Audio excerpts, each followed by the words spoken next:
जय माता दी मेरे प्यारे साथियों। तो सबसे पहले आप सभी को मेरी ओर से अष्टमी की ढेर सारी शुभकामनाएं।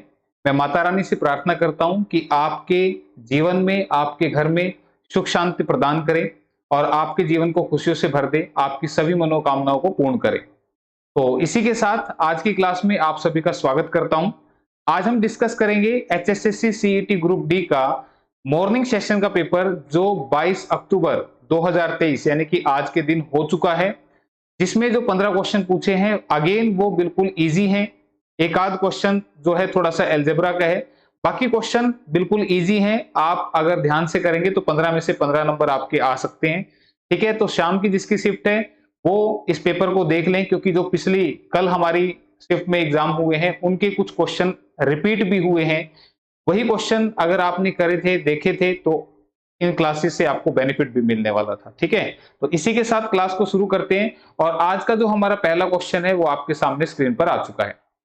कह रहा है 20% तथा 10% के दो क्रमिक बट्टों के तुल्य एकल बट्टा है। The single discount equivalent to two successive discounts of 20% and 10% each. तो आपको बता दूं दो डिस्काउंट मिलके किसके बराबर होंगे। अब कुछ बच्चे कहेंगे कि 20 और 10 ये तो 30 के बराबर हो गया, तो आंसर 30 मार्क कर देंगे, लेकिन जो कि गलत होगा। ये दिखने में 20 और 10 30 है, लेकिन ये एक्चुअल में होता नहीं है ऐसा। तो सक्सेसिव डिस्काउंट का जो फॉर्मूला होता है वो क्या होता है? वो होता है x plus y minus x y upon में 100। ठीक है, जहां पे x लेना है आपने 20 और y लेना है आपने दूसरा डिस्काउंट जो कि कितना है 10। ठीक है, तो इसमें वैल्यू पुट करेंगे तो 20 प्लस 10 माइनस 20 इंटू 10 बाई 100। ये बिना लिखे क्वेश्चन सोल्व हो जाता, लेकिन मैं समझा रहा हूं इसलिए यहां पे लिख के दिखा रहा हूं। तो दिस डिस्काउंट इज 28%। तो 28% इस क्वेश्चन का आंसर बनेगा, ऑप्शन नंबर 2 में लिखा हुआ है। ठीक है, क्लियर है ये बात? इसी चीज को आप ऐसे भी कह सकते हैं कि 100 रुपए का कोई सामान था। ठीक है, दूसरा मेथड बता रहा हूं, किसी को ये मेथड अगर नहीं अच्छा लगा हो। वैसे इस मेथड से क्या होता है कि ऐसे ऐसे सीधे सीधे दे रखे होते हैं ना, 10 15 20 50 40, इस तरह के डिस्काउंट को सीधा ही आप मुंह जुबानी कैलकुलेट कर सकते हैं। 20 और 10 30, 30 माइनस 2 गुना 10 यानी कि 20 गुना 10 बटे 100, तो 2 माइनस करके 28 सीधा बन जाता। लेकिन इस मेथड में आप थोड़ा सा लिख के देखेंगे क्या कि 100 रुपए का कोई सामान है और वो 20% डिस्काउंट में मिला, तो इसका मतलब वो 80% में मिला। क्या ये बात समझ में आ रही है? 100 का सामान 20% डिस्काउंट में कितने का मिलेगा? 80% में। फर्दर ये अपने आप में 100% वैल्यू होती है, क्योंकि मैं इसको सोल्व करूंगा तो ये जो भी वैल्यू आएगी अपने आप में 100%। फर्दर इस पे 10% का डिस्काउंट है, यानी कि ये सामान हमें कितने मिला? 90% में मिला। ठीक है, तो आपने जो भी डिस्काउंट दे रखा है, जैसे 20% था तो 100 में से माइनस कर दें, 10% था उसको भी 100 में से माइनस कर दें और उतना परसेंट कैलकुलेट कर दें। जैसे आप इसको कैलकुलेट करेंगे तो यहां पे ये आ जाएगा 72। ध्यान रखना ये आंसर नहीं आएगा। इस स्टेप से आपको क्या करना पड़ेगा कि 100 का सामान आपको 72 रुपए का मिला, इसका मतलब 100 में से 72 माइनस करेंगे तो डिस्काउंट कितना हुआ? 28% का। भाई 100 का सामान अगर 72 में ले आए तो कितना? 28 रुपए डिस्काउंट में ले आया ना, तो परसेंटेज की टर्म्स में इसको 28% डिस्काउंट बोलेंगे। ठीक है, तो आप ये दो मेथड में से कोई फॉलो कर सकते हैं। तो इसी के साथ बढ़ते हैं फिर अगले क्वेश्चन की तरफ। Second question which is related to average, औसत का क्वेश्चन है। हाँ जी, क्वेश्चन देखिए क्या है। चार क्रमागत संख्याओं ए बी सी और डी का औसत 49.5 है, तो संख्या बी और डी का गुणनफल क्या होगा? The average of four consecutive numbers a b c and d is 49.5, then what is the product of b and d? तो आपको बता दूं, अगर संख्याएं लगातार हों तो एवरेज हमेशा एक बीच की वैल्यू होती है। ठीक है, जैसे मैं आपको कहूं ये 5 फिंगर हैं, इन 5 फिंगर्स में से बीच की फिंगर कौन सी होगी? तो आप कहेंगे कि सर जी ये वाली बीच की फिंगर है। ठीक है, ये बिल्कुल मिडल फिंगर है।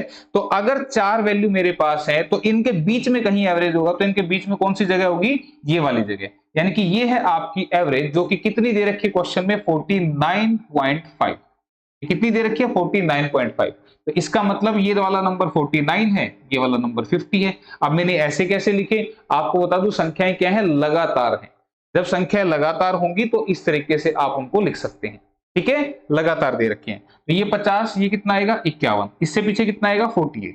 ठीक है, तो ध्यान रखना, अगर आपकी 5 संख्या थी तो एवरेज ये आ जाएगा। लेकिन अगर 4 संख्या तो एवरेज इनके बीच में आएगा, और इनके बीच में क्या होगा, इनका आधा, यानी कि 49 और 450 के बीच में क्या होगा, इनका आधा यानी कि 49.5।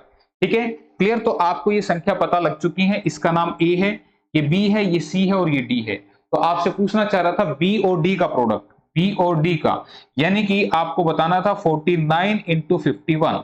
जब प्रोडक्ट करेंगे तो लास्ट में 9 आएगा। तो एक बार आंसर चेक कर लेते हैं, किसी ऑप्शन में अगर 9 लिखा है तो वो आंसर बन जाएगी, और ऐसा लिखा है ऑप्शन नंबर 4 के अंदर, तो कैलकुलेशन करने की भी जरूरत नहीं है। आपको बता दें ऑप्शन 4 पे टिक लगा के आ जाना। ठीक है, अगर फिर भी आपको समझ में नहीं आया है तो आप 51 इंटू 49 जब करेंगे, तो मैं ये कह रहा हूं कि 9 इंटू 1 9, लास्ट में तो 9 ही आएगा ना, बस इसी चीज का मैंने यहाँ पे इस्तेमाल करके आंसर को देखा है। हाँ, अगर मोर देन 1 ऑप्शन में 9 होता तो फिर एक बार मल्टीप्लाई भी करके आप देख सकते हैं। 9 पंजे 45, 4 एकम 4, 4 पंजे 20। आप इसको जब मल्टीप्लाई करेंगे देन यू विल गेट 2499। लेकिन इस पे टाइम वेस्ट नहीं करना ऐसी चीजों पर, मैंने ये पहले ही आपको बता दिया था कि लास्ट के डिजिट को मल्टीप्लाई करके जो आ रहा था उसी के ब्याह पे आप आंसर लगा सकते थे, ऑप्शन नंबर 4।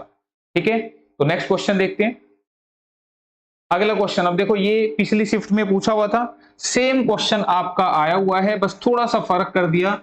क्या, यहां पे एक तो पॉइंट हटा दिया इन्होंने, कह रहे हैं कि 8,000 रुपए की राशि 5% वार्षिक चक्रवर्ती ब्याज की दर पर कितने वर्ष में 9261 रुपए हो जाएगी, जबकि ब्याज वार्षिक संयोजित होता है। In how many years will a sum of rupees 8,000 at 5% per annum compound interest compounded annually becomes rupees 9261। तो कल मैंने आपको क्या बताया था कि ये याद कर लो, ये है 8,000 और ये है 9261, ये है प्रिंसिपल वैल्यू, ये है अमाउंट। ठीक है, तो क्या फीलिंग आ रही है यहाँ पे, क्यूब रूट की। तो मैंने कहा था यहाँ पे क्यूब रूट की फीलिंग आएगी, ये 20 का और ये 21 का। तो ये जो होता है ये आपका दिखाता है यहाँ पर टाइम यानी कि समय। तो बस क्वेश्चन इतनी ही देर का था, जिसने पिछली क्लास देखी थी उसके लिए आंसर फ्री का था, ऑप्शन नंबर 1 आंसर है। ठीक है, तो ब्याज वार्षिक संयोजित होता है, तो आपसे पूछ रहा था चक्रवृद्धि ब्याज की दर पर कितने वर्षों में, यानी कि टाइम पूछ रहा था यहाँ पे। तो टाइम मैंने बोला था जो भी यहाँ पे फीलिंग आएगी वही आपका टाइम। रेट ऑफ इंटरेस्ट देखो 5% दे रखा है, निकाल के देखना हो तो दर बताया था ना कैसे, 20 से 21 हो गए तो 1 बढ़ गया, 20 पे इंटू में 100%, तो ये आपका आएगा यहाँ से 5% दर। ये दर आपको मैंने कल बताई थी, लेकिन कल हाफ ईयरली वाला क्वेश्चन था तो उसके हिसाब से था। तो ये आपको करना था, तो 3 साल बिना लिखे बिना पेन चलाए आप डायरेक्टली आंसर को टिक कर सकते थे। ठीक है, तो फर्स्ट ऑप्शन आंसर था इसका। इसी के साथ फिर नेक्स्ट क्वेश्चन, अगला क्वेश्चन जो है वो आपका एलसीएम एचसीएफ का है। 5 अंकीय सबसे छोटी संख्या जो 12, 15 और 18 से विभाजित होगी, the smallest 5 digit number which is exactly divisible by 12, 15 और 18। तो मैंने आपको कहा था कि भाई अगर तुम दिमाग के साथ पेपर में जाते हो तो कुछ क्वेश्चन ऐसे आएंगे जिसके लिए कोई मैथ सिखाने की जरूरत ही नहीं है। आपको बता दूं, इन्हीं में से कोई वो नंबर होगा जो 12, 15 और 18 से कटेगा, जो कि आपका आंसर होगा। एज पर रूल अगर डिटेल करेंगे तो बहुत लंबी पड़ेगी, लेकिन आप देखिएगा इन्हीं में से जोन सा नंबर 12, 15, 18 से डिवाइड होगा वही आंसर होगा। अब तुम्हारे दिमाग में आएगा सर जी 12, 15, 18 से हम अलग अलग डिवाइड करेंगे, हम तो इसी काम में लगे रहेंगे। तो आपको बता दूं 18 से वही नंबर कटता है जो 2 और 9 से कटता है। ध्यान रखना, एक बच्चे के दिमाग में आएगा बोला सर जी 3 छीके भी तो 18 होते हैं। तो आपको बता दूं ये वाले टुकड़े आपने नहीं लेने हैं। क्यों? क्योंकि ये दोनों नंबर अगर किसी नंबर से कटते हैं तो वो टुकड़े आपने नहीं लेने। जैसे कि ये दोनों नंबर अगर देखूं तो 3 से कट रहे हैं, तो ये आपने टुकड़े नहीं लेने हैं। ऐसे टुकड़े लेने हैं जो किसी एक नंबर से ना कटे एक्सेप्ट 1, यानी कि जिनका एचसीएफ 1 हो। ठीक है, तो एचसीएफ वाली बात अब थोड़ा सा डिटेल की तरफ चली जाती है। तो मैंने कहा सिंपल सी बात यार, ये आपस में किसी एक नंबर से नहीं कटनी थी, एक से तो सारे ही कटते हैं, उसको छोड़ दो। ठीक है, तो 2 और 9। तो अब आपको बता दें 9 से वही नंबर कटता है जिसके अंकों का योग 9 से कटेगा। बस जिस बच्चे को ये बात पता थी उसका आंसर बिल्कुल फ्री का था। तो मुझे बताओ इस नंबर के अंकों का योग बनेगा 1 और 1 2, जो कि 9 से नहीं कटता। इसका बनेगा 1 और 8 9, जो कि 9 से कटता है। तो इसका मतलब यही आंसर था। इसके अलावा देखो 1 और 2 3, 1 और 2 और 5 7, इसका टोटल 7 बन रहा है, इसका टोटल 3 बन रहा है। सिर्फ एक यही ऑप्शन है जिसके अंकों का योग जो है वो आपका 9 बन रहा है, और जो 9 से कटेगा तो यही आपका आंसर था क्वेश्चन में, और कुछ करना ही नहीं। ठीक है, क्लियर? ऑप्शन 3 इस क्वेश्चन का आंसर। क्लियर है? बात आई समझ में? तो ये चीजें आपने अप्लाई करनी थी यहाँ इस क्वेश्चन के लिए। अगला क्वेश्चन फिर से आपका एलसीएम और एचसीएफ से रिलेटेड है। कल मैंने इसके बारे में थोड़ा सा बताया भी था। 2 की पावर 2 इंटू 3 की पावर 3 इंटू 5 की पावर 5, 2 की पावर 3, 3 की पावर 2, 5 की पावर 2 इंटू 7 और 2 की पावर 4, 3 की पावर 4, 5 इंटू 7 की पावर 2 इंटू 11 का एचसीएफ बताओ। याद करो कल मैंने बताया था कि एचसीएफ में सिर्फ कॉमन चीजें लेनी होती हैं, बताई थी ना पिछली क्लास, इसलिए बोला था कि उन क्लासेस को देखो आगे बेनिफिट होगा। लेकिन तुम्हें लग रहा होगा नहीं हम क्या करेंगे पुराने क्वेश्चंस को देख के, ठीक है, तो इसलिए देखनी चाहिए ये क्लासेस। तो एचसीएफ मैंने कहा था कॉमन चीज, तुम मुझे बताओ 2 की पावर 2 इसमें भी है, 2 की पावर 3 इसमें भी है, 2 की पावर 4 इसमें भी, यानी कि 2 की पावर सभी के पास है, लेकिन एचसीएफ छोटा होता है तो इसके लिए 2 की पावर 2 आप ले लेंगे, ठीक है। कहने में हाईएस्ट कॉमन फैक्टर होता है ये, लेकिन दिखने में ये छोटा होता है, ठीक है। अगर आप दो संख्याओं का एलसीएम और एचसीएफ निकालेंगे तो एलसीएम दिखने में बड़ा होगा और एचसीएफ दिखने में छोटा होगा। तो इसको छोटा बनाना है तो आपने कॉमन चीज ले लेनी है सभी के पास से, लेकिन जिसके पास सबसे कम है वो आपने ले लिया है। तो 2 की पावर 2, तो जिस ऑप्शन में 2 की पावर 2 लिखा है वो आंसर होगा। तो आपको मैं थोड़ा सा इससे दिखा भी दूं, क्योंकि इस शिफ्ट में जो आंसर है वो बाई ऑप्शन आ रहे थे, तो 2 की पावर 2 इसमें भी आ रहा है और इसमें भी आ रहा है। तो आपको बता दूं ये दोनों तो आंसर है ही नहीं, 2 और 3 तो आंसर होंगे ही नहीं, ध्यान रखना आंसर इसमें से और इसमें से है। फिर इसके बाद आगे भी लिखने की जरूरत नहीं थी। आप मुझे बताओ कॉमन चीज जो सबके पास हो, इसके पास तो 7 और 11 है ही नहीं, इसके पास 7 और 11 है ही नहीं है, इसका मतलब 7 और 11 तो आएंगे ही नहीं एचसीएफ में, इसका मतलब फर्स्ट ऑप्शन आंसर नहीं हो सकती। तो बचा कौन सा, बचा ऑप्शन आपका फोर्थ वन, यही आपका आंसर है, ठीक है, यही आपका आंसर है। तो मैं इसको एक बार आपको वेरीफाई भी करवा देता हूं कि इसको कैसे निकालना था, ठीक है। देखो ये आपको क्वेश्चन दे रखा था, जैसे मैंने 2 की पावर बताई सबके पास थी तो सबसे कम ले ली। 3 की पावर देखो यहाँ 3 है, यहाँ 3 की पावर 2 है, यहाँ 3 की पावर 4 है, तो सबसे कम किसके पास है 3 की पावर 2, तो ये 3 की पावर 2 आएगा। उसके बाद देखो 5 की पावर 5 इस पे भी है, 5 दो बार इस पे है और 5 एक बार इस पे है, तो सबसे कम इसके पास है तो 5 भी आएगा। उसके बाद 7 नहीं लेना क्योंकि इन दो के पास है, इसके पास नहीं है। तो एचसीएफ में सिर्फ कॉमन चीज ली जाती है और एलसीएम में कॉमन चीज लेते हैं जो सबसे हाईएस्ट होती है और इसके अलावा जो भी एक्स्ट्रा चीजें होती हैं वो भी आती हैं, ठीक है। तो ये हमने एक्सप्लेन कर लिया था पहले, तो फोर्थ ऑप्शन इस क्वेश्चन का आंसर बनेगी। अगला क्वेश्चन, अब देखो ये रेशियो वाला क्वेश्चन, क्या ये भी मैंने नहीं समझाया था आपको, ये क्वेश्चन भी आपका करवाया गया है। 9.30 रुपए प्रति किलोग्राम वाले गेहूं को किसी अन्य प्रकार के गेहूं में 8:7 के अनुपात में मिलाया गया। यदि मिश्रण का मूल्य 10 रुपए प्रति किलोग्राम हो तो दूसरे प्रकार के गेहूं का मूल्य प्रति किलोग्राम क्या है। Wheat at rupees 9.30 per kg is mixed with another quality of wheat in the ratio 8:7. If the mixture so formed be worth rupees 10 per kg, what is the rate per kg of the second quality of wheat? तो अब मुझे बताओ गेहूं 8:7 के अनुपात में मिलाया गया। मैंने कल दो मेथड बताए थे, एक एलिगेशन का बताया था और एक ये दूसरा बताया था। तुम मुझे बताओ पहले वाला 8 हिस्से, दूसरे वाला 7 हिस्से, तो टोटल कितना बनेगा, तो तुम कहोगे टोटल 8 और 7 15 बनेगा, ठीक है। इन दोनों को ऐड करके टोटल 15 बनेगा ना। तो अब मुझे बताओ ये 8 रुपए वाला है, ये 8 रुपए वाला, सॉरी 8 किलो जो है, ये 8 रुपए वाला नहीं, ये 8 किलो है। इसका रेट क्या है 9.30 रुपए प्रति किलोग्राम, ठीक है। इसका रेट क्या है 9.30 रुपीज प्रति किलोग्राम प्लस में। इस वाले का रेट क्या है मुझे नहीं पता, उसने कहा किसी अन्य प्रकार के गेहूं में 8:7 के अनुपात में मिलाया गया, ठीक है, यानी कि इसके 8 मिलाए दूसरे के 7 मिलाए गए, ठीक है। यदि मिश्रण का मूल्य 10 रुपए प्रति किलोग्राम हो तो दूसरे प्रकार के गेहूं का मूल्य प्रति किलोग्राम क्या है। तो दूसरे वाले का प्रति किलोग्राम हमें नहीं पता, ये पहले वाले तो था, ठीक है। अब मिक्सचर जो बना उसका रेट कितना है 10 रुपए प्रति किलोग्राम, मिक्सचर का रेट कितना है 10 रुपीज पर केजी। तो बस इसको सोल्व करना था, इसको सोल्व करूंगा तो 8 3 24, 8 9 72 और 2 74 प्लस में 7x इक्वल टू 15 है 150। तो 7x की वैल्यू क्या आएगी 150 में से आप इसको माइनस कर देंगे, 74.4 को माइनस करेंगे तो ये 6 आ जाएगा, ये 5 आ जाएगा, 7 और 7 14 75.6 आ जाएगा, ठीक है। तो 7x की वैल्यू 75.6 है तो x की वैल्यू क्या आएगी 75.6 बाई 7 करेंगे तो 7 एकम 7, फिर नहीं लगाया 0, 7 8 56, तो 10.8 रुपीज पर केजी, ठीक है। तो यानी कि ये जो पहले वाला हमने मिलाया 9 रुपए 30 प्रति किलोग्राम वाले गेहूं को जब अन्य के साथ मिलाया जाएगा 8:7 में, तो इस वाले का जो रेट होगा वो कितना बनेगा 10.8 रुपीज पर केजी, ठीक है, तो ये इसका एक तरीका है, आप इससे कर सकते हैं। और ऐसा ऑप्शन नंबर 2 में लिखा हुआ है, ये इसका आंसर बनेगा। ठीक है, तो मैंने इसको ऐसे भी बताया था और एलिगेशन वाले मिक्सचर एलिगेशन के मेथड से भी बताया था। ठीक है, लेकिन वहां पे थोड़ा सा आप इसको जब लिखेंगे तो कहीं कंफ्यूज ना हो जाना। ठीक, उसमें क्या था कि यहां पे लिखना है 9.30, ये पहली किस्म का है, ये सेकंड किस्म का है जो आपको बताना है।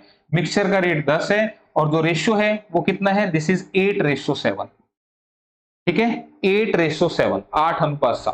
ठीक, तो आपको बता दें इन दोनों में से जो बड़ा होता है, यानी कि ये बड़ा होगा क्योंकि इसमें से ये माइनस करके ये आता है। ठीक है, ध्यान रखना। और इसमें से ये माइनस करके ये आता है, तो इसको अगर आप करना चाहें इस मेथड से तो वो भी मैं थोड़ा सा एक्सप्लेन कर देता हूं। तो मुझे बताओ, अगर 10 में से मैं 9.3 को माइनस करता हूं, मान लो ये 9.3 लिखा हुआ है। ठीक है, इस पीछे जीरो को हटा दो। अगर 10 में से ये माइनस करेंगे, एलिगेशन कैसे लगाते हैं, इन दोनों में से जो बड़ा होता है उसमें से इसको माइनस करके यहां लिखते हैं और सेकंड टाइम इसमें से माइनस करके छोटे को यहां लिखते हैं। तो 10 में से 9.3 को माइनस करेंगे, दिस इज 0.7। ठीक है, बात समझ में आई।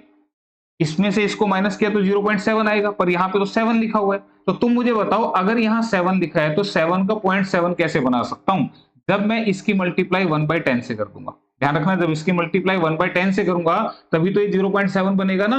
तो इधर 1/10 से मल्टीप्लाई, तो इधर भी 1/10 से मल्टीप्लाई करेंगे, देन दिस बिकम 0.8। तो इसमें इसको ऐड करके ये बनेगा 10.8।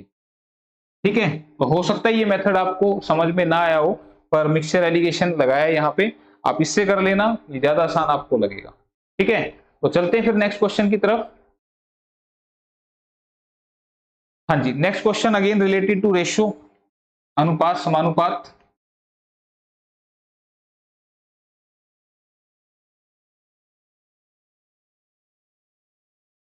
ए अनुपात बी के प्रत्येक पद में जोड़ी जाने वाली संख्या जिससे अनुपात सी अनुपात डी प्राप्त हो है the number that must be added to each term of a ratio b so as to get the ratio c ratio d. तो ये कह रहे हैं कि ए अनुपात बी, ए अनुपात बी ऐसे लिखते हैं, ऐसे बटे में लिखते हैं, ऐसे एक लाइन में लिखते हैं। इसके प्रत्येक पद में क्या जोड़ा जाए, हमें क्या पता क्या जोड़ा जाए, तो हमने इसको एक्स जोड़ दिया।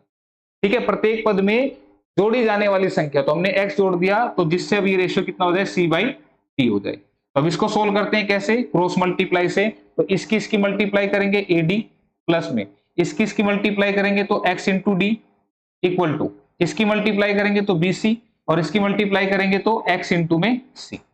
ठीक है, क्लियर। अब इनको एक साइड ले जाते हैं, x वालों को एक साइड रख लो, इनको एक साइड रख लो। तो मैं इस x वाले को इधर ले आता हूं, xd माइनस xc, XD ये इधर से इधर आ गया, ये BC तो पहले से यही था, इसको इधर ले गए तो माइनस में क्या बन गया, AD। ठीक है, अब यहां से X कॉमन ले लिया तो this is D minus C, this is BC minus AD। और यहां से X की वैल्यू हमसे पूछ रहा था, तो BC माइनस AD अपोन में D माइनस C। ठीक है, तो अब देखो ऐसा कहीं दिख रहा है आपको, तो ऐसा ऑप्शन अगर आप देखेंगे तो BC माइनस AD, तो यहां माइनस कॉमन लेके लिखा हुआ है भाई, ये वाला बनेगा। ये ऑप्शन जो है थर्ड में बन रहा है आपका, क्योंकि यहाँ पे माइनस कॉमन लेके लिखा हुआ है। ठीक है, आपको बता दें ये वाला जो ऑप्शन है ADBC, देखो इसमें AD भी आ रहा है BC भी आ रहा है। ठीक है, ADBC और किसी में आ रहा है, आप बताओ। ADBC इसमें भी आ रहा है, लेकिन प्लस का आ रहा है, तो प्लस वाले तो ऑप्शन है ही नहीं। पहली बात तो ये जो प्लस वाले ऑप्शन है ये तो है ही नहीं, क्योंकि हमारा इसमें माइनस आ रहा है।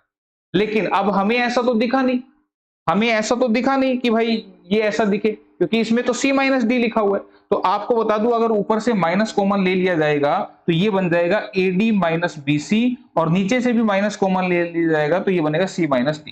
तो माइनस से माइनस कैंसिल हो जाएगा। ठीक है, तो AD minus BC upon C minus D, ये आपका आंसर बनेगा ऑप्शन नंबर 3 के अंदर लिखा हुआ है। ठीक है, तो ये आपने करना था। और अगर आप चाहते हो कि हमारा आंसर पहली बार में सही आ जाए तो फिर उसके लिए क्या करना, इस x वाले को उधर ले जाना। ठीक है, फिर ये C माइनस डी करके आ जाएगा। कभी कोई सोचे कि भाई ये तो हमने गलत कर दिया, तो मैं बता भी देता हूं इस स्टेप के बाद। ठीक है, इस स्टेप के बाद पहले तो क्या करना है, इसकी क्रॉस मल्टीप्लाई, इसकी मल्टीप्लाई AD होगी, इसकी मल्टीप्लाई XD, इसकी मल्टीप्लाई BC होगी, इसकी मल्टीप्लाई XC। तो अब x वालों को अगर मैं उधर ले जाता हूं, x वालों को उधर ले जाता हूं, तो इधर बनेगा AD माइनस में, इसको इधर ले आए तो क्या बनेगा BC। ठीक है, इसको उधर ले जाएंगे तो ये क्या बनेगा, this is x c minus में, और ये जाएगा उधर तो बनेगा एक्स डी। ठीक है, इन दोनों में एक्स कॉमन आएगा, सी माइनस डी। तो ये मत सोचना कि सर जी हम ऐसे करें कि ऐसे करें, आपको बता दूं आंसर ध्यान से देखना आना चाहिए। पहली बात तो नीचे ए बी तो है ही नहीं, तो ए बी वाला तो आंसर था ही नहीं, और इसमें सी डी दे रखा है, और प्लस वाले आंसर है ही नहीं, ये तो प्लस वाले हैं, ये तो है ही नहीं। ठीक है, तो सी डी इसी में दिख रहा था, तो इसलिए आप आंसर देख के लगा सकते हैं ऑप्शन 3। लेकिन फिर भी मैं आपको ये भी दिखा दूं कि ये देखो, इससे आपका जो है ये सही आएगा पहली बार में। तो वो डिपेंड करता है, जरूरी थोड़ी है कि कोई बच्चा ये ध्यान रखेगा कि एक्स वाले को उधर ले जाना है कि एक्स वाले को इधर ले जाना है। ठीक है, तो ये ध्यान दो, ये देखो आंसर सेम आ गया ना बिल्कुल। तो ये चीज है यहाँ पे बस, लेकिन आप थोड़ा सा कॉमन सेंस के साथ अगर काम को करते हैं तो आपको पता लगेगा यार नीचे जो है वो माइनस में लिखे हुए हैं, तो ऐसा सिर्फ थर्ड और फोर्थ ऑप्शन में दे रखा है, क्योंकि फर्स्ट और सेकंड में तो प्लस में लिखे हुए हैं। ठीक है, तो इन दो ऑप्शन में दे रखा है, और ए और बी तो था ही नहीं, सी और डी था, तो इसका मतलब थर्ड ऑप्शन आंसर। ठीक है, तो वहां भी कंफ्यूज नहीं होना इस चीज में। तो next question again related to ratio, अनुपात समानुपात। मैंने बताया था ना इस टॉपिक के बहुत सारे क्वेश्चन आए हुए हैं, कल की जो शिफ्ट थी उनमें भी इसी तरह के क्वेश्चन थे। किसी राशि को 3:5 के अनुपात में विभाजित किया गया, यदि बड़ा भाग 75 रुपए है तो राशि क्या होगी। A certain sum is divided in the ratio 3:5, if the greater part is 75 then the sum is. तो आपको बता दो सम का मतलब 3 जमा 5, 8 की वैल्यू पूछ रहे हैं, तो 8 से जो कटेगा वही आपका आंसर बनेगा। तो 8 से एक तो ये पूरा कट रहा है और 8 से ये भी पूरा कट रहा है, तो इन दोनों में से आंसर आएगा। ठीक है, अगर आप सीधा सीधा आंसर देखना चाहें तो आप ऐसे कर सकते हैं कि बड़ा भाग जो है वो 75 है, यानी कि 5 की वैल्यू आपको 75 दे रखी है, तो 1 की वैल्यू क्या आएगी, 5 से काट दो, 1 की वैल्यू 15, तो 1 15 के बराबर है, तो संख्याओं का योग आपसे क्या पूछ रहे हैं, तो बड़ा भाग दे रखा था तो पूछ रहा है राशि क्या होगी, राशि तो मिला के होगी ना 8, तो 8 की वैल्यू पूछ रहा था, तो 15 8 120। तो आप इस तरीके से आंसर को वेरीफाई कर सकते हैं। ठीक है, तो आंसर इज 120। बाई ऑप्शन भी आप कर सकते थे अगर कोई बाई ऑप्शन करना चाहेगा। ठीक है, तो अगर 240 को मैं रेशियो में डिवाइड करूंगा 3:5 में, तो 8 हिस्सों में 240 को बांटेंगे, तो एक हिस्से की वैल्यू 30 आएगी, तो ये हिस्सा बनेगा 90 और ये बनेगा 30 पंजे 150। तो आपको बता दें बड़ा हिस्सा जो है इसमें 150 आया, लेकिन बड़ा हिस्सा 75 था, तो इसका मतलब थर्ड ऑप्शन आंसर नहीं है, फोर्थ ऑप्शन आपका आंसर बन जाएगी। ठीक है, तो ये मैंने सोल्व भी करके दिखा दिया। यहाँ पे बोला गया था साफ साफ कि बड़ा हिस्सा 75 है, तो 5 की वैल्यू 75, तो 1 की वैल्यू 5 से काट दो, 75 को 15, तो टोटल 8 की। अब ये नहीं कि अलग अलग निकालो राशि, भाई ये 3 अलग निकालू 5 अलग, नहीं, इकट्ठे निकालो 8 की वैल्यू, तो 120 ऑप्शन नंबर 4। Next question. अब ये देखो, मैंने कहा था ना कुछ क्वेश्चन ऐसे आते हैं जो दिमाग पर बेस्ड होते हैं, माइंड बेस्ड क्वेश्चन होते हैं। कह रहे यदि 0 less than x less than 1, तो निम्न में से बड़ी संख्या कौन सी होगी। If 0 less than x less than 1 then the greatest number among the following is. कह रहा है कि जो x है अगर वो 0 और 1 के बीच में हो, अगर x 0 और 1 के बीच में कहीं आता हो, तो इसका मतलब हम इसको अपने पास से मान लेते हैं। एक बच्चा कह रहा है कि सर जी x को 0.2 मान लो, मान सकते हैं, कोई दिक्कत तो नहीं भाई, कोई दिक्कत नहीं। तो अगर x 0.2 है तो बोल रहा है इनमें से सबसे बड़ी से बड़ी संख्या। तो अब मुझे बताओ फर्स्ट ऑप्शन क्या कहता है। फर्स्ट ऑप्शन कहता है एक्स स्क्वायर, यानी कि 0.2 का स्क्वायर। 0.2 का स्क्वायर क्या बनेगा, 0.04। अब कैसे, ध्यान दो, 0.2 का स्क्वायर होता है 0.2 इंटू में 0.2। तो मैंने कल सिखाया था 2 दूनी 4, और एक डेसिमल ये, एक डेसिमल तो कितने हो जाएंगे, 2 हो जाएंगे। ये बात मैंने बताई थी आपको। ठीक है, सेकंड ऑप्शन क्या कहते हैं, सेकंड ऑप्शन कहते हैं 1/x, यानी कि 1 अपॉन में 0.2। इसका पॉइंट हटाएंगे तो ऊपर क्या लगेगा, 10 लगेगा, 2 से काटा कितना आया, 5। थर्ड ऑप्शन क्या कहते हैं, थर्ड ऑप्शन कहते हैं 1/x स्क्वायर, 1/x स्क्वायर। तो ये क्या बनेगा, 1 अपॉन में x स्क्वायर की वैल्यू हमने निकाली 0.04, ये तो करके दिखा दिया था भाई, पूरा मैं नहीं लिख रहा। इसका पॉइंट हटाएंगे तो क्या बनेगा, 100, और 4 से काटेंगे कितना बनेगा, 25। और डी ऑप्शन क्या कह रहा है भाई, डी ऑप्शन भी देख लो एक बार।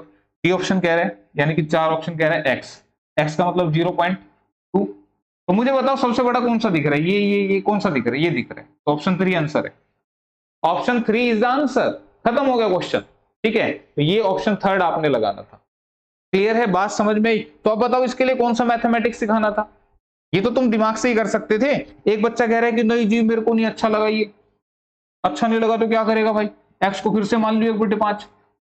क्यों? 0 और 1 के बीच में ही है।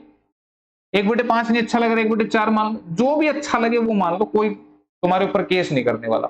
ठीक है, तो मुझे बताओ जब मैं इसको सोल्व करूंगा, अब बच्चा कहेगा कि सर जी अब करके दिखाना सोल्व। कर लो भाई, x की वैल्यू 1/4 है तो ये बनेगा 1/16। 1/4, 1/4 यानी कि x स्क्वायर करेंगे तो 1/16 बनेगा, तो ये 1/16 बना। 1/x यानी कि 1/4 बनेगा, ये बनेगा 1 में, ये वाला गलत बना दिया भाई मैंने। ये वाला कैसे गलत बना दिया कि x की वैल्यू 1/4 है तो 1 में 1/4 रखूंगा ना, x की जगह 1/4 रखूंगा तो ये 16 होके 4 बनेगा। इसको सोल्व करूंगा तो 1 में 1/4 का स्क्वायर, दिस इज 1/1/16। ये सोल्व करूंगा तो 16 ऊपर चला जाएगा, और इसको सोल्व करूंगा तो ये 1/4 है। तो आप मुझे बताओ कौन सा बड़ा दिख रहा है? ये नहीं दिख रहा बड़ा? जैसा तुम्हारे दिमाग में नंबर आए ना, बस वो 0 और 1 के बीच का होना चाहिए। किसी के ये अच्छे नहीं लग रहे तो x को 0.5 मान लो, x को 1/2 मान लो, जो तुम्हें अच्छा लगे वो मान लो, कोई दिक्कत नहीं है, पर अपने पास से मान लो और क्वेश्चन को सोल्व कर लो। कौन सा मैथमेटिक्स सीखना है बताओ इसके अंदर? ठीक है, तो आंसर ऑप्शन नंबर 3 रहेगी। क्लियर है, बात समझ में आ गई? चलो फिर अगले क्वेश्चन की तरफ। Next question time and work का करवाया गया, ऐसा करवाया गया, लेकिन यहां पे थोड़ा सा एक स्टेप और आगे बढ़ गया। क्वेश्चन क्या कह रहे? कह रहे ए एक कार्य का 1/3 भाग 5 दिनों में कर सकता है, जबकि बी उसी कार्य का 2/5 भाग 10 दिन में कर सकता है। ए तथा बी दोनों मिलकर उस कार्य को कितने दिन में पूरा कर सकते हैं? A can complete 1/3 of a work in 5 days and B can complete 2/5 of the same work in 10 days। In how many days both A and B together can complete the work? याद करो मैंने कैसे बताया था। ए अगर 1/3 काम 5 दिन में कर रहा है तो पूरा काम कितने में करेगा? 15 दिन में। मैंने बोला जो 1/3 है उसकी पलट के मल्टीप्लाई कर दो। ठीक है, बी की बात करते हैं। बी जो है 2/5 भाग 10 दिन में कर रहा है, तो इसको 5/2 कर दो, इसका मतलब ये 25 दिन में काम करेगा। क्लियर है? कल यहां तक का क्वेश्चन था, आज एक स्टेप और बढ़ा दिया। ठीक है, तो अब क्या करना है यहां पे? अब टोटल वर्क कैसे बनेगा? इनके एलसीएम से। तो 25 एकम 25, इसके पहाड़े में 25 नहीं आता, 25 दूनी 50, इसके पहाड़े में नहीं आता, 25 या 75, 75 इसकी टेबल में भी आता है, इसकी टेबल में भी आता है। ये बना लिया आपने क्या? टोटल वर्क, कुल काम। तो 15 से काट दो 5 पे कटेगा, 25 से काट दो 3 पे कटेगा। ठीक है, तो आपसे पूछ रहा था दोनों मिलकर काम कितने दिन में पूरा करेंगे, तो ए और बी से काम करवाना, तो सबसे पहले ऊपर लिखते हैं टोटल वर्क, फिर दोनों का एक दिन का काम। भाई जिससे काम करवाना वो एक दिन में, ये क्या है? एक दिन का काम है। This is 1 day work, 1 day work यानी कि एक दिन का काम। ठीक है, तो ये 5 करेगा, ये 3 करेगा, दोनों मिलके 8 करेंगे, तो इससे करेंगे तो 8 नहीं 72, 9 पे चलेगा, 9 से ही 3/8 दिन। ये क्वेश्चन का आंसर आ, 9 से ही 3/8 दिन। देख लेते हैं कहीं लिखा भी हुआ है कि नहीं लिखा हुआ। ऑप्शन नंबर 2 में लिखा हुआ 9:3/8 डेज। क्लियर है, बात आई समझ में? तो जिसने पिछली क्लास देखी तो उसको तो बेनिफिट होगा भाई, पता लगेगा कि हाँ भाई ये चीजें आई हुई हैं। एक मोटर वाहक दो शहरों जिनके बीच की दूरी 65 किलोमीटर है के बीच चलने में 2 घंटे 10 मिनट लगाता है, उसकी गति मीटर प्रति मिनट में कितनी होगी? A motorist travel between two towns which are 65 kilometre apart in 2 or 10 minutes. The speed in meters per minute is, speed पूछ रहा है तो स्पीड होती है डिस्टेंस अपॉन में टाइम, चाल होती है दूरी बटे में समय। ठीक है भाई, तो मुझे बताओ कितनी दूर चला गया वो? 65 किलोमीटर। 65 किलोमीटर चला गया कितने घंटे में? 2 घंटे 10 मिनट में। ये बोल रहे हैं, तो मुझे बताओ ये मीटर में बनाना है तो 1 किलोमीटर में 1000 मीटर, और ये मिनट में बनाना है तो 2 घंटे में कितने मिनट होंगे? 1 घंटे में 60, तो 2 घंटे में 120, 120 और 10 130 मिनट। ये मीटर में बन चुका है और ये मिनट में बन चुका है। तो आंसर जो आएगा कैलकुलेट करके मीटर पर मिनट में आएगा। तो इससे ये 0 काट दो, 13 से ये 5 पे काट दो, और 5 गुना 100 करोगे तो 500 मीटर पर मिनट ये स्पीड बन गई उसकी। यही वो पूछ रहा था भाई, स्पीड बना दो, तो बन गया आंसर कौन सा? Option number 1, 500 meter per minute. ठीक है, क्लियर है? चलो नेक्स्ट क्वेश्चन देख लेते हैं। अगला क्वेश्चन, अब ये किसका है, ये आपका आ गया पार्टनरशिप का, साझेदारी का। ए तथा बी ने क्रम से 85,000 और 15,000 रुपए लगाकर एक व्यापार आरंभ किया। एक वर्ष के बाद निम्न में से किस अनुपात में उनका लाभ बांटा जाएगा? A and B started a business by investing rupees 85,000 and 15,000 respectively. In what ratio out of the following the profit will be divided after 1 year? तो मैंने कहा था प्रॉफिट जो होता है वो किस पे डिपेंड करता है, अमाउंट और टाइम के प्रोडक्ट पे। तो ए और बी, ए की अमाउंट कितनी 85,000, बी की कितनी 15,000। तो ये 1000 की 3 जीरो में लिखता नहीं हूं, क्यों, क्योंकि रेशो होने से ये कट जाती है, ठीक है। और एक वर्ष के बाद तो टाइम सेम होता है, तो टाइम भी नहीं लिखना होता। कल मैंने बताया था अगर टाइम इसका भी 1 साल इसका भी 1 साल, तो जब सेम टाइम होता है तो रेशो में कट जाता है, तो लिखने की जरूरत ही नहीं होती, बस इसी को काट दो। 5 से 17 पे कटा, 5 से 3 पे कटा, ये तो बिल्कुल ही आसान था। 17/3 दिख रहे, ऑप्शन नंबर 3 में दिख रहे, 17:3। ठीक है, देख लो क्या क्वेश्चन पूछा हुआ है। चलो अगला देख लेते हैं फिर। ये है क्वेश्चन, देखो एलजेब्रा का क्वेश्चन है ये। क्वेश्चन में कह रहे हैं कि x upon x minus 1 plus 1 upon x plus 1 plus 2x upon 1 minus x square किसके बराबर होगा? ये x अपॉन में x माइनस 1 है, ठीक है, प्लस में 1 अपॉन में x प्लस 1 है, ठीक, और प्लस में 2x अपॉन में 1 माइनस x स्क्वायर है, ठीक है। तो आपको बता दूं इसमें एक आइडेंटिटी लगेगी, कौन सी, a square minus b square, जो कि किसके बराबर होती है, a प्लस बी और a माइनस बी के बराबर। ये आइडेंटिटी इस क्वेश्चन में लगनी थी। इसको पूछ रहे किसके बराबर ही आएगा सोल्व करने के बाद। तो अब इसको सोल्व करेंगे थोड़ा सा दिमाग से। कैसे? यहां से x माइनस 1 एक्स प्लस 1 दिख रहे हैं, ये x माइनस 1 एक्स प्लस 1 दिख रहा है, इसका मतलब x स्क्वायर माइनस 1 का स्क्वायर किसके बराबर होता है, x प्लस 1 और x माइनस 1। देखो यही फॉर्मूला मैंने x स्क्वायर माइनस 1 स्क्वायर पे लगा के देखा, तो ये ऐसा आएगा। तो ये मेरे पास नहीं है, ये यहाँ पे उल्टा लिखा हुआ है, ध्यान दो ये उल्टा लिखा हुआ है। तो आप इसमें माइनस कॉमन लेंगे, ध्यान दो, अगर इसमें माइनस कॉमन लेंगे तो ये माइनस का हो जाएगा और ये प्लस का हो जाएगा। ये बात ध्यान देना मेरी। देखो फिर से करके देखो, इस माइनस की माइनस से मल्टीप्लाई करूंगा प्लस बनेगा, इसमें भी तो प्लस लिखा हुआ है, और इस माइनस किस से मल्टीप्लाई करूंगा तो ये प्लस माइनस माइनस बनेगा, देखो ये भी माइनस लिखा हुआ है ना।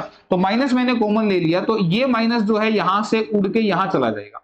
ये इतना हल्का होता है कि उड़ जाएगा और उड़ के ऊपर चला जाएगा, ठीक है। तो ये बन गया -1 प्लस एक्स स्क्वायर। तो इसी को मैं ऐसे ना लिख के ऐसे लिख दूं, भाई प्लस वाला आगे लिख दे और माइनस का इधर लिख दे, बात तो वही है, कोई फर्क पड़ा, ठीक है।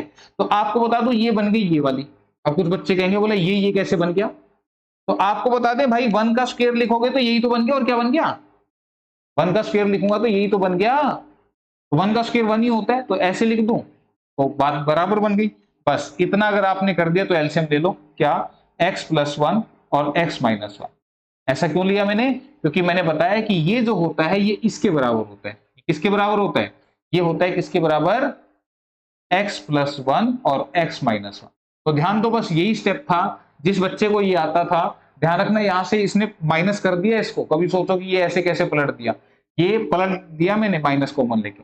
अब एलसीएम कैसे लेते हैं, देखो इसके पास ये वाली चीज है, इसके पास ये वाली चीज है, तो जो नहीं है इसकी मल्टीप्लाई ऊपर लगा दो, तो इसकी मल्टीप्लाई ऊपर लगा दी, क्लियर है। इसके पास ये वाली चीज है, ये नहीं है तो इसकी मल्टीप्लाई 1 से लगा दो, तो क्या बनेगा, ये बनेगा माइनस में। इसके पास ये दोनों है, तो दोनों है तो फिर ऊपर वाला ही लिख दो, बस बस खत्म काम। अब इसकी मल्टीप्लाई एक्स स्क्वायर, इसकी इससे मल्टीप्लाई प्लस का एक्स, प्लस में एक्स माइनस 1 और माइनस के 2x, और नीचे तो ये भाई साहब बैठी है x प्लस 1 एक्स माइनस 1, तो इसको ये लिख दो, फिर से 1 स्क्वायर लिख दो, 1 लिख दो, बात बराबर है। तो मुझे बताओ एक x और एक x कितने बन गए, 2x, 2x प्लस के और 2x माइनस के, तो कट गए, तो बन गया x स्क्वायर माइनस 1 ऊपर में और x स्क्वायर माइनस 1 नीचे में, और ये पूरा ही कट के क्या बन गया, 1, ठीक है। तो अपनी जरूरत के मुताबिक हम स्क्वायर लगा भी सकते हैं और स्क्वायर हटा भी सकते हैं, ठीक है, बात वही सेम है। तो आंसर ऑप्शन नंबर 1 इस क्वेश्चन का बनेगा, और ऐसा लिखा है ऑप्शन नंबर 4 के अंदर, ठीक है, क्लियर। तो ये एक क्वेश्चन थोड़ा सा ठीक ठाक सा था। अगला क्वेश्चन मेंसुरेशन का, क्षेत्रमिति चैप्टर का।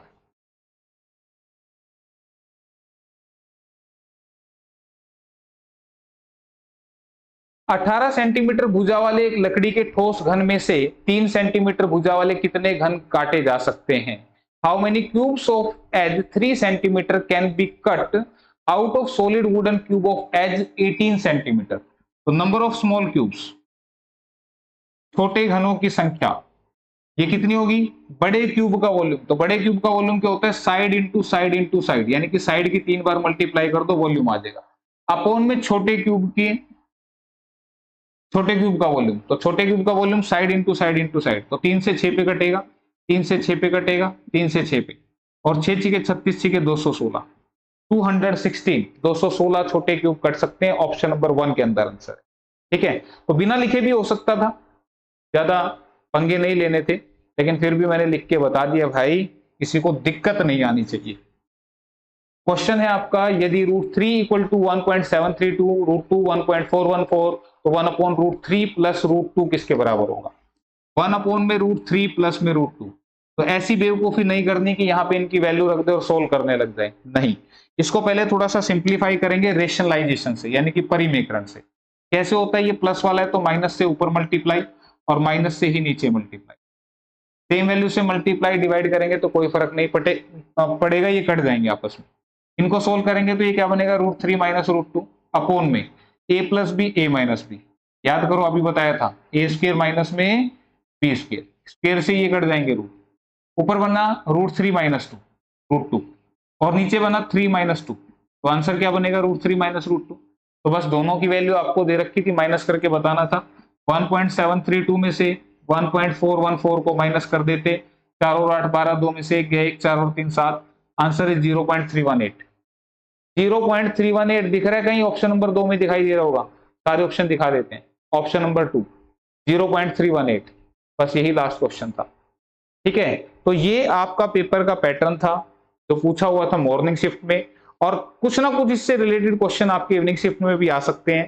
ठीक है, और अगर आपको लगता है कि ये वीडियो थोड़ा सा लेट आया तो कोई बात नहीं, सीखा हुआ ज्ञान कभी जीवन में खराब नहीं जाता। क्या पता कौन सी बात, क्योंकि मैंने सिखाया इस तरीके से है कि आपका ये इससे रिलेटेड भी कोई क्वेश्चन आ जाता है तो आप उसको कर सकते हैं। ठीक है, तो चलो फिर मिलते हैं शाम को। आज के लिए इतना ही, थैंक यू, धन्यवाद, बाय बाय, टेक केयर।